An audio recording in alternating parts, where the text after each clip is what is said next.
नमस्कार मित्रांनो, आज दिनांक 2 एप्रिल 2024. आजचा व्हिडिओ आणि मागच्या 81 दिवसातल्या व्हिडिओमध्ये एक प्रमुख फरक असणार आहे. आजचा व्हिडिओ मी स्क्रिप्टेड केलेला आहे.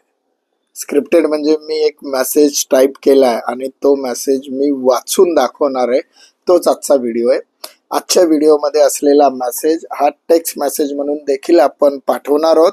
त्याचबरोबर हा व्हिडिओ स्वरूपात पण ठेवू की जेणेकरून कोणाला वाचायचा कंटाळा आला तर त्यांनी 2-2.5 मिनिटं हा व्हिडिओ ऐकला तरी सुद्धा त्यांना तो मेसेज मिळेल. हे माझं खुलं पत्र असेल मध्यमवर्गीय मतदारांसाठी.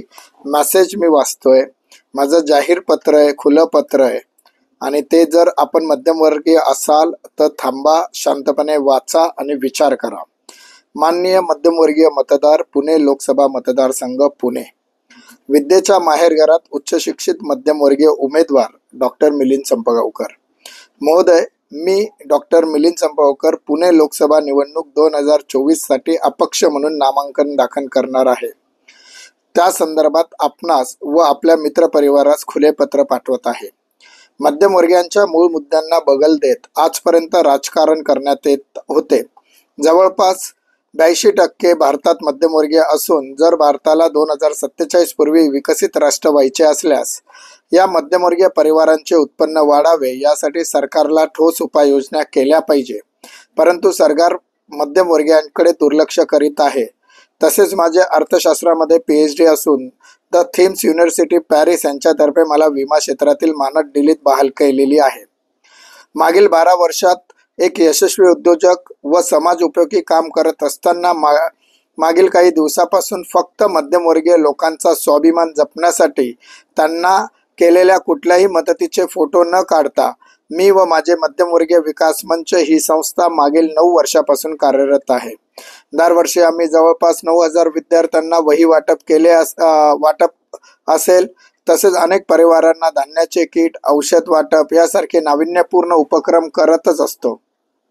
हे करत असताना आम्ही कुणाचे फोटो काढत नाही. त्यामागील मुख्य कारण आहे मध्यमवर्गीय व्यक्ती उपाशी राहील परंतु कोणासमोर हात पसरणार नाही. मध्यमवर्गीयांकडे जर काही आहे तर तो म्हणजे स्वाभिमानाचा कणा.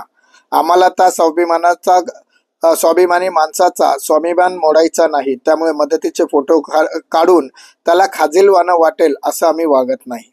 अर्थशास्त्रात PhD असल्याने विमा क्षेत्रातील एक यशस्वी विश्वविक्रमवीर विमा एजंट म्हणून मी मागील 12 वर्षापासून पुण्यात कार्यरत आहे. सिद्धी असोसिएट या माझ्या संस्थेच्या मार्फत जवळपास 23,000 तसेच रिद्धी लेडी विंग या संस्थेच्या मार्फत जवळपास 6,000 परिवारांशी आम्ही जोडलेले आहोत. जवळपास पुणे लोकसभा मतदारसंघात 29,000 परिवारांमध्ये माझ्या व्यवसाय कारणाने खाजगी संपर्क आहे. या व्यतिरिक्त मध्यमवर्गीय विकास मंच मार्फत मदत घेणाऱ्या जवळपास 7,500 परिवार, मी स्वतः असलेल्या 38 सहकारी बँका, 400 पेक्षा जास्त पतसंस्थांचा सल्लागार असल्याने या नात्याने समाजाच्या सर्व क्षेत्रात अग्रक्रमांकाने सहभाग नोंदवत असल्याने 5.5 लाख पुणेकरांचा विश्वास हा डॉक्टर मिलिंद संपगावकरवर आहे. ज्या पुणेकरांनी स्वतःने कष्टाने कमवलेले पैसे माझ्या मार्फत गुंतवतात, ज्या महिला सॅनिटरी नॅपकिन, वृद्ध अडल्ट डायपर माझ्याकडून घेतात, ते लोक मला मतदान करणार नाही का? विमा क्षेत्रात विश्वविक्रमवीर व उच्च शिक्षित असल्याने मला अनेक विमा प्रतिनिधी त्यांच्या व्यवसायाच्या प्रती माझ्याकडून मार्गदर्शन घेत असतात व मला मार्गदर्शक देखील मानतात. विमा व गुंतवणूक क्षेत्रात काम करणारे जवळपास 26,000 परिवार पुणे लोकसभा मतदारसंघात येतात. विमा प्रतिनिधी यांना मिळणारा मान सन्मान तसेच विमाकडे बघण्याचा सर्वसामान्य लोकांचा दृष्टिकोन हा आत्ताच्या क्षणाला अतिशय महत्त्वाचा विषय देखील होऊ शकतो. याचा विचार आजपर्यंत कोणी केला नाही. कारण विमा प्रतिनिधीला कोणी मान सन्मान सहसा देत नाही. कारण भारतात 145 कोटी लोकांपैकी फक्त 10 कोटी लोकांकडे विमा पॉलिसी आहे. विमा क्षेत्राला जास्तीत जास्त वर नेऊन ठेवण्यासाठी व पॉलिसी सर्वांपर्यंत पोहोचविण्याकरिता विमा प्रतिनिधीच्या अडचणी दूर करण्यासाठी देखील मला लोकसभेत जाण्याची इच्छा आहे. या 26,000 विमा प्रतिनिधींनी आणि कर्मचाऱ्यांनी जर ठरवले तर त्यांनी जर मिलिंद संपगावकर एक सर्वसामान्य विमा प्रतिनिधी ते खासदार असे प्रोफाईल जर त्यांच्या 50 ग्राहकांना, मित्रांना, नातेवाईकांना पाठवले तरी मला शाश्वती आहे की जवळपास 6,05,120 मताधिक्य घेऊन मी विजयी होईल. मी मागील 81 दिवसापासून म्हणजेच 12 जानेवारी ते 1 एप्रिल 2024 या कालावधीमध्ये माझ्या यूट्यूब चॅनलवर मध्यमवर्गीयांचा आवाज या नावाने अनेक मध्यमवर्गीयांच्या मनातील प्रश्न हे पुण्याच्या लोकांसमोर मांडले. त्याला भरघोस प्रतिसाद देखील मिळत आहे आणि भविष्यात देखील मिळेल. यात प्रामुख्याने माझे विषय होते 2047 पूर्वी संपूर्ण विकसित राष्ट्र करण्यासाठी ज्या गोष्टी आजपर्यंत झाल्या नाही, मध्यमवर्गीय माणसाला राजकारणापासून दूर ठेवण्यासाठी ज्या गोष्टी केल्या गेल्या, मध्यमवर्गीय माणूस व परिवार यांची जी कुचंबना केली गेली त्याबद्दल, राज्यात देशात सरकारी उत्पन्न वाढीच्या संदर्भात, कर रचनेच्या फेररचना करण्यासंदर्भात, शेतकरी व पीक विमा यामध्ये असलेल्या तफावती संदर्भात मी माझी मते मांडली आहे. मी मागील 5 वर्षापासून पीक विमा दावा मिळवून देण्याकरिता काम करीत आहे व अनेक शेतकऱ्यांनी आजपर्यंत त्याचा फायदा घेतला. पीक विमा दावा हा मिळत का नाही याबद्दल माझे व्यवसायच विमा प्रतिनिधी असल्याने मला सखोल ज्ञान आहे. त्यासाठी संपूर्ण भारतातील शेतकऱ्यांना मार्गदर्शन करण्याकरिता देखील मला संसदेत जायचे आहे. पुण्याला उच्च शिक्षित खासदाराची गरज का? नुसतं विद्येचं माहेरघर म्हणून पुणे प्रसिद्ध नाही, तर एक महानगर म्हणून देखील पुणे उदयास आलेले आहे. 2047 पूर्वी विकसित राष्ट्र होत असताना अनेक परदेशी कंपन्या या देशामध्ये गुंतवणूक करण्याकरिता तसेच त्यांचे प्रकल्प सुरू करण्याकरिता येतील. ज्या वेळेस अशा कंपन्या जागेच्या शोधार्थ अथवा कुठे कंपनी लावावी यासाठी येतात, त्यावेळेस तिकडचा मेंबर ऑफ पार्लमेंट म्हणजे खासदार कोण आहेत हे देखील बघतात. जर हा खासदार उच्च शिक्षित असेल, इंडस्ट्री, अर्थशास्त्र याचा नॉलेज असणारा असेल, तर त्यांना प्रकल्प सुरू करण्याकरिता त्या खासदाराची खूप चांगल्या पद्धतीत मदत होते. त्यामुळे असे नवीन उद्योगपती हे पुण्यात आणण्याकरता पुण्याचा खासदार हा उच्च शिक्षित असावा. त्यामुळे युवकांचे रोजगाराचे प्रश्न असतील, छोट्या उद्योगांचे प्रश्न असतील, हेही सोडवणे शक्य होणार आहे. विद्येच्या माहेरघरामध्ये उच्च शिक्षित उमेदवार असल्याने आपण शिक्षण व शैक्षणिक व्यवस्था यातील आवश्यक बदलासाठी तसेच खासदार हा देशाचे सक्षम कायदे बनविण्याकरता संसदेत बसलेला असतो. ते अधिक सक्षमपणे बनविण्याकरता उच्च शिक्षित व्यक्ती ही खासदार म्हणून आपल्या पुण्याचे प्रतिनिधित्व करावे असे सुशिक्षित लोकांना नक्कीच वाटत असते. सुशिक्षित मध्यमवर्गीय लोक मतदानासाठी का बाहेर पडत नाही हा जर प्रश्न आपण सुशिक्षित लोकांना विचारला तर त्यांच्या मते मी ज्या माणसाला निवडून देतोय तो एकतर माझ्यापेक्षा जास्त शिकलेला असावा अथवा तो माझ्यापेक्षा जास्त हुशार असला पाहिजे असे त्यांचे मत असते. नसेल तर मी त्याला नेता का मानावं असाही ते प्रश्न विचारता. यासाठी अनेक सुशिक्षित मतदार हे मतदानाच्या दिवशी बाहेरच येत नाही.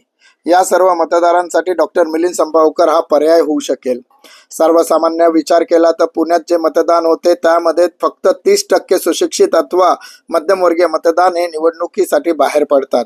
हे मागील 4 लोकसभा निवडणुकीच्या आकड्यावरून आपल्याला दिसते.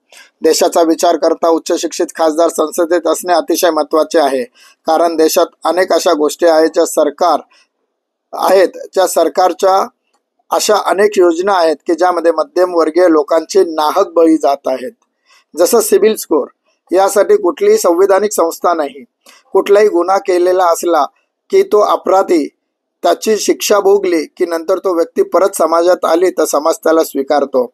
पण माझ्या मध्यमवर्गीय बांधवाकडून एखाद्या वेळी कर्जाचे हप्ते चुकले अथवा काही कारणास्तव 2-4 महिने कर्जाचे हप्ते उशिरा भरले गेले तर त्याचा सिबिल स्कोर एकदा खराब झाला की तो आयुष्यभर खराबच असतो. या मध्यमवर्गीय बांधवांच्या, व्यावसायिकांच्या, उद्योगपतीच्या मनातील आवाजाला वाचा फोडण्यासाठी व देशात सिबिल सारख्या व्यवस्थेला योग्य कायद्यात बसून त्यावर एक संविधानिक संस्था लक्ष ठेवून कार्य करण्यास हा प्रश्न मार्गी लागू शकेल. अशा अनेक मध्यमवर्गीय, व्यापारी व उद्योजक यांच्या अडचणी सोडवण्याकरता देशाला 2047 पूर्वी विकसित राष्ट्र करण्यासाठी महाराष्ट्राला पर्यटन राज्य करून उत्पन्न वाढीकरिता पुण्याचा वाहतूक, रोजगार, रस्ते यासारख्या पायाभूत सुविधांकरिता मध्यमवर्गीयांचा उच्च शिक्षित डॉक्टर मिलिंद संपावकर हा एकमेव पर्याय असेल असे मला वाटते. त्याकरिता मी स्वतः पुणे लोकसभा मतदारसंघातून अपक्ष म्हणून निवडणूक लढवणार असल्याचे जाहीर करीत आहे. डॉक्टर मिलिंद संपावकर यांची ओळख: सर्वसामान्य ब्राह्मण कुटुंबात मालेगावला जन्माला आलेला हा मध्यमवर्गीय युवक लहानपणापासून भिक्षुकी करून स्वतःचे शिक्षण पूर्ण करून 2007 रोजी पुण्यात आला आणि पुणेकर झाला. हे सर्वांना माहितीच आहे.